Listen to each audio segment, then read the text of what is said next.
ugu yaraan 4 qof ayaa raacatay buundo koowaad oo ah halka xiriiriso deegaanada Ceel Jaallo iyo Sheekh Nooco iyo gudaha magaalada Beledweyne kadib markii dadkan raacay biyaha, waxaana wararka ay sheegayaan in 5 ka mid ah dadkaasi ay soo badbaadeen halka qof kale lagu leeyahay nolol iyo geeri. sidoo kalena gaari dameer ayaa la sheegay in uu qaaday biyaha, qofkii wadayna ay soo badbaadiyeen dadka agdhawaa goobta.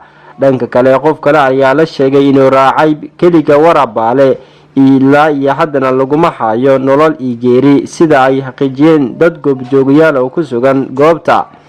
waxaana saacadihii ugu dambeysay isoo tarayay fatahaada uu sameynayo biyaha webiga Shabeelle, maadaama 48 saac ee la soo dhaafay biyaha ay sidii hore ay ka xoogan yihiin, waxaana gebi ahaanba xirmtay buundada koowaad oo halka xiriiriso deegaanka Ceel Jaallo gudaha magaalada Beledweyne. waxaana xusud mudan in dadka adeegsanaya marista wadada xiriirisa Beledweyne iyo deegaanka Ceel Jaallo inay adeegsanayaan cagafyo iyo sidoo kale gaari dameero على قفنا لجو قاضي يلعق $7 oo lacagta Mareykanka ah.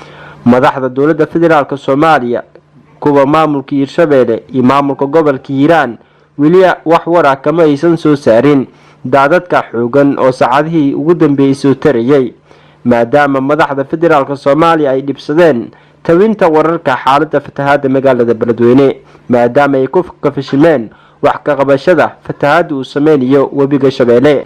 عبد النور عثمان بن عريس ودين راديو ان تي في بلدوينه.